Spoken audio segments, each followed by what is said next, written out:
What's going on, disgruntled sport fans? And we're gonna go right through our picks, our weekly picks.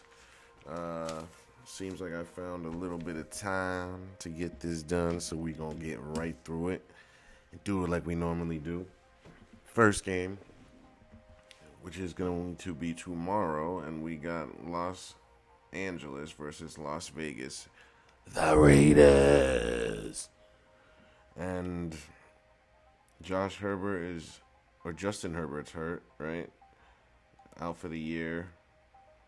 Vegas also playing a backup, but they're kind of liking their player. It's not much for me to justify a Chargers win here. It really isn't. They're playing a Division II quarterback. So I think Vegas can win, but I wouldn't be surprised if the Chargers do win because it's a script, let's face it. But I'm going to pick Las Vegas just because I can't see it. But maybe that terrible game that we saw the Chargers play, maybe that's what's in everyone's head, and we think that they get blown out again and they turn it around on us and just give it to the Chargers. But I'm only doing win-loss here. I'm not doing the covers. I gave you that freebie last week just because I really had no time. I normally just give that to Patreon. But, yeah, we're only doing win-loss. So, in terms of win-loss, I'll give it to the Raiders. We're not doing the covering and all that. If it's a cover, I'll give you guys my opinion on the Thursday game. I think the Chargers will cover this game, and then the Raiders will win. I'll say that much. I'll give you guys the Thursday game and the Sunday night game. I think that's cool. Minnesota versus Cincinnati. Minnesota, they got their win last week. Cincy, they lost last week. I think they'll let Cincy win this week, and Minnesota has enough wins to give up a loss here. I think they'll be all right either way. So I'm going to have Cincy win this game. Minnesota loses. They won 3-0 Minnesota. Barely. Imagine playing a whole game, scoring 3 points, and winning. Insane. And the Raiders scored 0, so that's why I'm kind of like the Chargers could beat them. Because these offenses are not that good. Both have defensive coaches, so they're going to be very challenged on offense. It's going to be very hard to watch. Whenever you watch a defensive coach and his team come out on offense, it's unwatchable, man. It really is. The Steelers, they're unwatchable with Mitchell. They were unwatchable with their other guy in there. It just illuminates the mediocrity that these defensive coaches withstand on offense. Now, so we're going to go with Cincy. Next, we got Pittsburgh, speaking of the devil, versus Indianapolis. Because of how horrible they look, they're probably going to cover that spread. But I got Indianapolis winning because Shane Steichen is just way more clever. And he's an up-and-coming coach. Tomlin already has a Super Bowl. So, yeah, I'm going to go Indy to win, but Pittsburgh. All right, that's what Indy will win. All right, next we got Denver versus Detroit. Both teams won last week, right? Or did Detroit lose? I try not to remember who won and stuff just because I want to occupy my mind with other things that actually matter than trying to remember if Green Bay won last week. So let's see. The Lions, they played the Bears. Oh, yeah, they lost to the Bears. So, yeah. So Detroit lost. Denver had a great win, so people are going to be feeling high on Denver. I'm going to pick Detroit. But Denver could win, though, because they might win Denver in the playoffs because of Sean Payton, Russell Wilson. He won a Super Bowl already. Detroit, I mean, they could be just hitting a wall. They started off hot, and then they could fade off. Who knows? But I think in this game, I do it week to week. I don't try to, guess the whole season. I do it. It's a week-to-week basis with me. So this week, I kind of like Denver in a dome. Russell Wilson in a dome, I like that, honestly. I really do. Even though he's never been a home dome quarterback, I like him in domes because he can sling the ball a little bit more, He's got a pretty nice arm.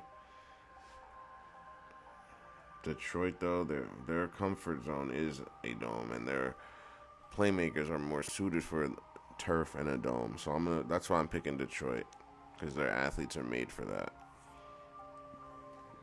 All right. Excuse me. Next, we got Chicago, Cleveland. This is out of order. Bear with me.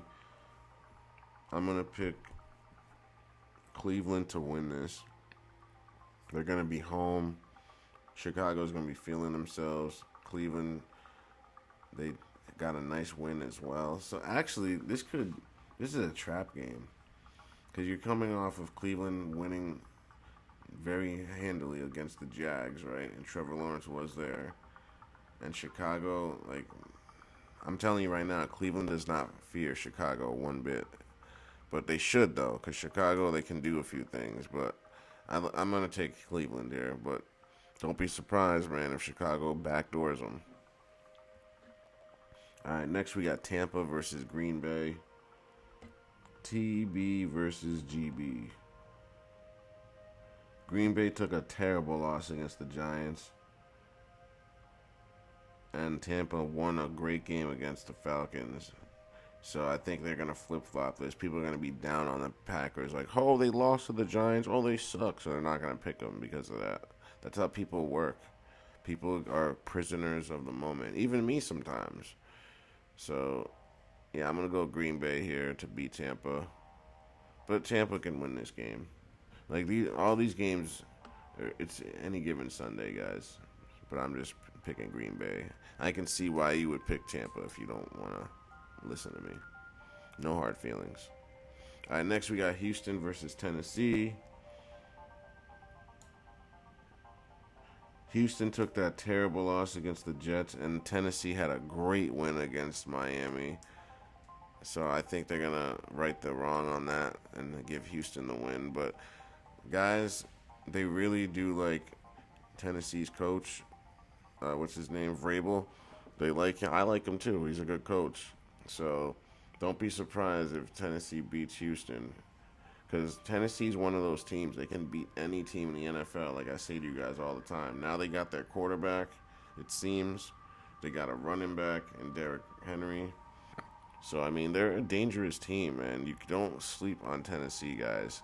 I told you last week I picked them to cover. There's a reason for that. Because they're a damn good team. They're not flashy, they're not special, but they control the clock and they play good enough defense, as we saw. And also, it's a combination of Miami not having Tyreek Hill for most of the game. He's more than 50% of their offense. Without him, they don't move. It's kind of like driving a car with no transmission. You know, you're not going to get too far without a transmission. So, but in terms of Tennessee and Houston, I like Tennessee a lot in this game, guys. They're at home. They're very gritty when they play at home. But I like Houston as well. But Houston, they're going to be missing a lot of players, though, apparently. I could be wrong, but I heard a few guys are under concussion protocol. I could be mistaken. They lost that receiver the other week, so they lost. Like, Houston's a team that, like, they're good because all their players are available. If they're going to start missing players, it's going to hurt them because they were the worst team last year, you know what I mean? So, like, yeah, you got quarterback right, but if he has no playmakers to get the ball to, it's going to be tough for him. So, that's the only reason.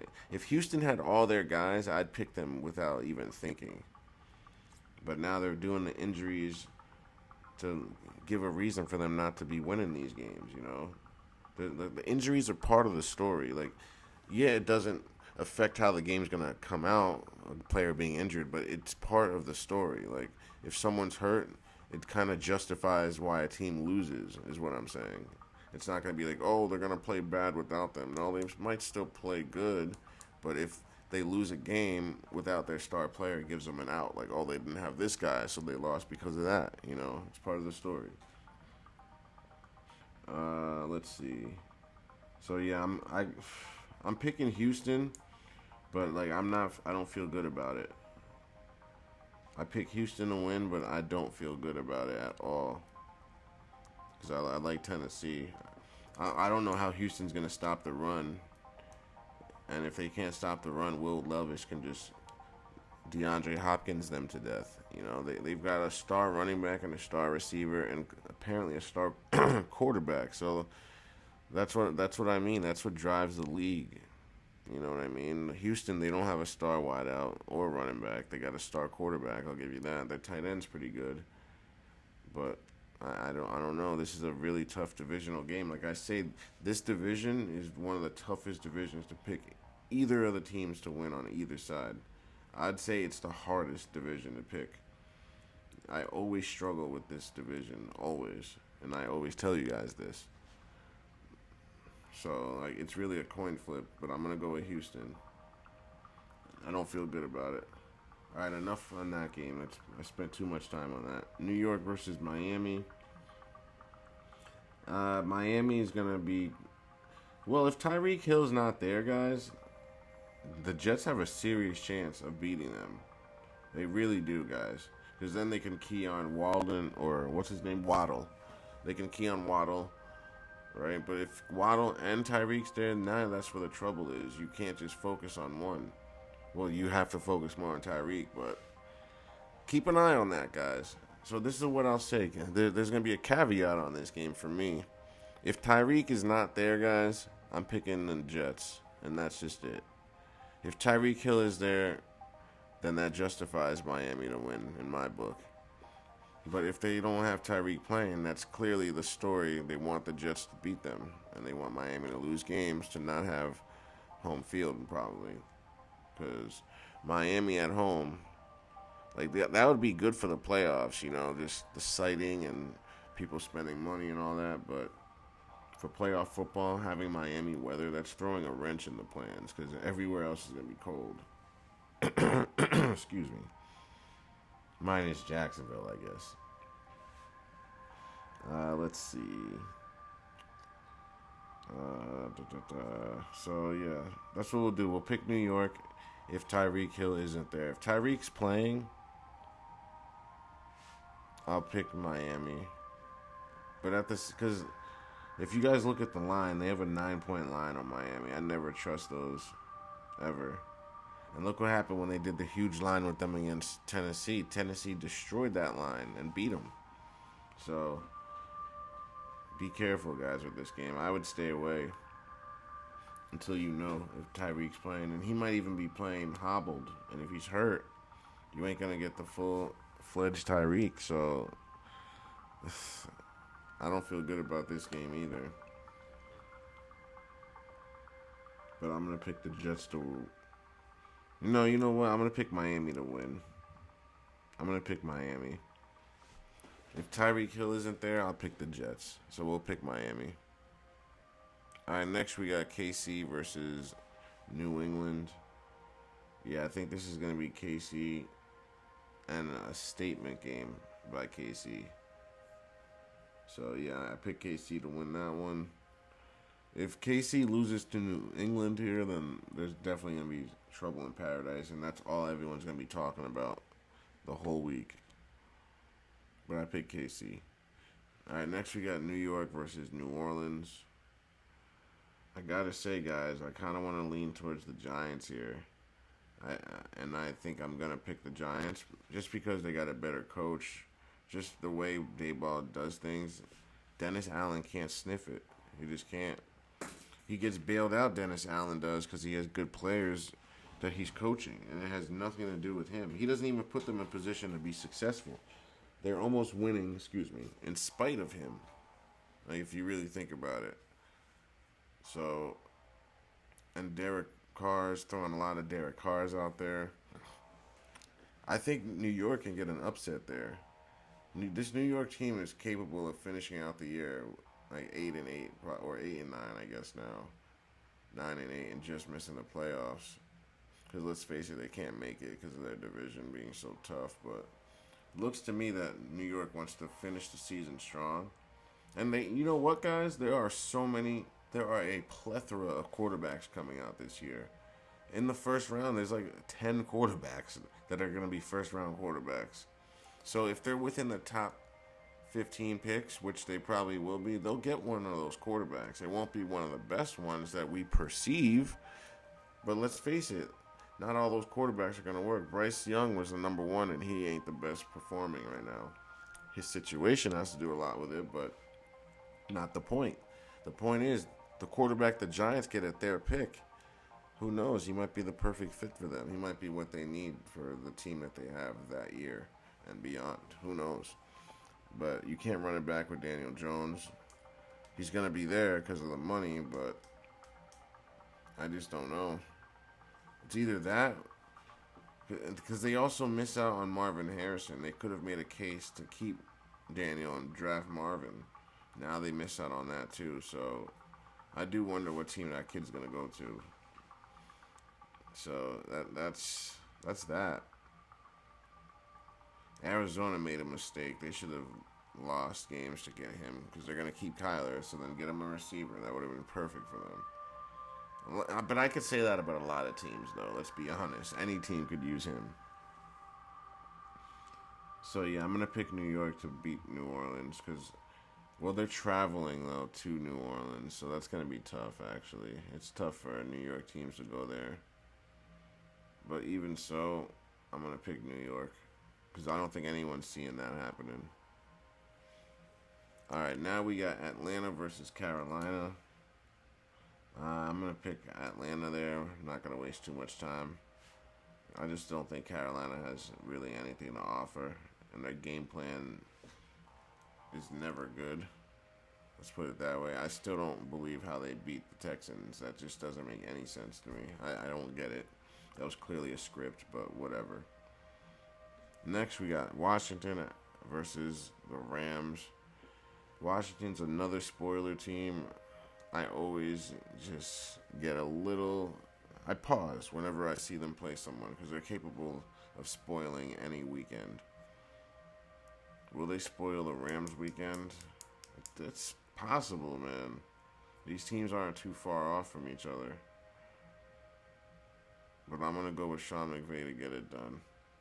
But I would not be surprised if Washington spoils their day. Next, we got San Fran versus Arizona. I'm going to go with San Fran there. But the line was incredibly high. So, yeah, just be careful with this game. Arizona can easily cover that line. So, just be careful. A few more. Now we got Dallas, Buffalo. I'm going to pick Buffalo because Dallas just came off of that big win, right? So they're going to be riding high, and everyone's going to be picking Dallas while sleeping on Buffalo. And they're playing in Buffalo, so...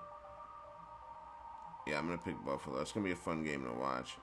It's weird that they didn't put that as a night game. I'd rather watch that than Baltimore versus Jacksonville. Or even Philly than Seattle. I'd rather that. But, yeah, I picked Buffalo. Next, we got Baltimore versus Jacksonville. They might let Jacksonville win this game, I think. I don't think Jacksonville's better at all. At all. I think Baltimore is by far better than them, but I think they're gonna let Jacksonville win this game, just for playoff purposes and fuck with your emotions. Because these two teams might play again in the playoffs, and in that case, I pick Baltimore to win. You know what I'm saying? So right now, regular season, I'm gonna pick Jacksonville, and just because I think the script will call for it, and Baltimore will still get in the playoffs, so it's not gonna hurt that. But Jacksonville, they need to win another game if they want to get in still and comfortably. So, yeah, I'm going to pick Baltimore. All right, next we got Philly, Seattle. This is tricky because Seattle, they have the formula to beat Philly. This team can win. If Geno plays, Seattle can definitely beat Philadelphia, 100%. But either way, it's going to be a good game. I don't know which way to go here because, Philly, they've had an easy schedule in the regular season the last few years.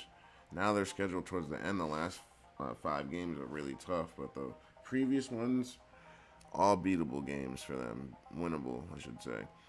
So now Seattle is one of those teams. They're not bad. They're not great, but they're okay. They can beat any team on any given Sunday. They got a good coach. You know, they seem to have a plan every week of attack. They just played Dallas tough, right? They play everyone tough usually. So they're gonna be home too. Philly's coming off of a couple of losses. I don't know. It's just like it's tough to say. Standalone game. I'm kind of leaning towards Seattle guys. And then Philly gets back on track. But they need to win this game because they're playing such hard teams. I'm going to pick Philly to get it done. Just because they have to. Because I think they're going to lose more games before the year ends because they got a tough schedule to end out. So I'm going to pick Philly to take care of business and just barely beat Seattle. And that's how we'll end it off, guys. Thanks for watching. Don't forget to like, share, and subscribe.